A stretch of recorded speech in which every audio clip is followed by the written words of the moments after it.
এটা নিয়ে জেলা প্রশাসন একটার পর একটা মিটিং করতে দেখি, আমরা পত্রিকায় দেখি, কিন্তু যানজটের কোনো উন্নতি আমরা দেখছি না। কারণ মূল যে সমস্যা, সেই সমস্যার সমাধানের কোনো উদ্যোগ নাই। এই নাগরিক কমিটির পক্ষ থেকে আমরা চাষারায় দাঁড়িয়েছিলাম যে চাষারা থেকে বের হওয়া এবং চাষারায় ঢোকার জন্য যে মুখটা, সেই মুখটা প্রশস্ত করা। সেক্ষেত্রে সুনির্দিষ্ট কথা হয়েছিল যে সেখানে রাইফেল ক্লাব এবং বাইতুল আমা এই দুইটাকে যদি ভেঙে দিয়ে রাস্তা করা হয় তাহলে রাস্তাটা প্রশস্ত করা সম্ভব। কিন্তু এই বিষয়ে প্রশাসন ব্যর্থতার পরিচয় দিচ্ছে। সেই ঢাকা থেকে যদি আপনি নারায়ণগঞ্জে আসেন, সেই গলিস্থল থেকে আপনি চানমারি পর্যন্ত আসবেন যে সময়ে, আর সেখান থেকে নারায়ণগঞ্জের ভিতরে প্রবেশ করতে আপনার দ্বিগুণের বেশি সময় লাগবে। একই অবস্থা নারায়ণগঞ্জ থেকে বের হওয়ার সময়। আমরা আরেকটি কথা বলেছিলাম, চাষারা থেকে যে পাগলা ফতুল্লার যে রোডটা, যেটা পঞ্চগোলা দিয়ে বেরিয়েছে, সেই রোডটার ক্ষেত্রে তার প্রান্ত এখানে একটা প্রতিবন্ধকতা, পুলিশ বাড়ির জায়গাটা একটা প্রতিবন্ধকতা। বহুকাল যাবত আমরা এই কথাটি বলছি, এটা ভেঙে দিয়ে রাস্তাটাকে প্রশস্ত করা, কিন্তু এই বিষয়ে আমরা কোনো উন্নতি দেখতে পাচ্ছি না।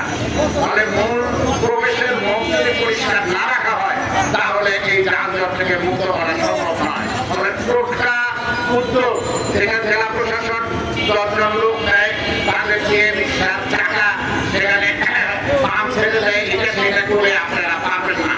ফলে মূল জায়গায় হাত দেন। আমরা এই ক্ষেত্রে আরেকটি কথা বলেছিলাম, সংকট সমাধানের আরো কতগুলি রাস্তা আছে। বক্তারা বলেছেন, আমি পাচ্ছি না।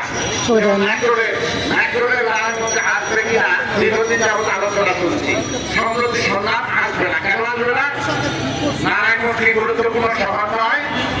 ইতিমধ্যে বক্তারা বলেছেন নারায়ণগঞ্জ শিল্প শহরে এখান থেকে সর্বোচ্চ ট্যাক্স চায়। নারায়ণগঞ্জের গুরুত্ব সেটা বোঝাতে হবে না। সেই ব্রিটিশ আমল থেকে এটা প্রাচ্যের রাজ্য হিসাবে পরিচিত। আর সেই নারায়ণগঞ্জের আগে মেট্রো রেল আসবে না। এই সমস্ত বিষয়ে সরকারের সিদ্ধান্ত কিভাবে হয় আমরা বুঝতে পারি না।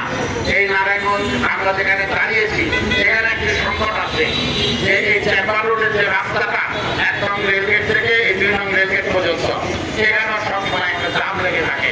যারা বন্দরে যাবে, বন্দর থেকে আসবে, বাস স্ট্যান্ডে যাবে, রেল স্টেশনে যাবে, তারা একটা মহাসংকটে পড়ে। আবার আমরা শুনেছি যে 14 ফিট রাস্তা নাকি রেলওয়েকে দেওয়া হয়েছে ডাবল লাইন করার জন্য। ডাবল লাইন খুবই গুরুত্বপূর্ণ। 1 নং রেলগেটই নারায়ণগঞ্জ রেল স্টেশনের মূল স্টেশন থাকবে, তবে এই সংকট সমাধান খুব সহজ।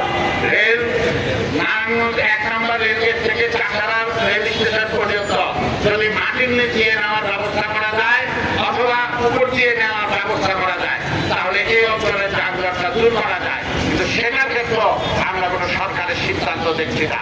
আমরা এই সমাবেশ থেকে পরিষ্কার করতে চাই, রেল স্টেশন যেখানে আসবে সেখানে থাকবে, ডাবল লাইন অবশ্যই আসবে এবং এটা মাটির নিচে আসবে। সংগ্রামী বন্ধুগণ, আমি আলোচনা দীর্ঘায়িত করবো না। আমাদের আন্দোলন থাকবে এই নাগরিক কমিটির মধ্যে নারায়ণগঞ্জের সমস্ত অংশের মানুষ আছে। আমরা আজকে আমাদের দাবিগুলো উত্থাপন করছি, আমাদের কর্মসূচি থাকবে।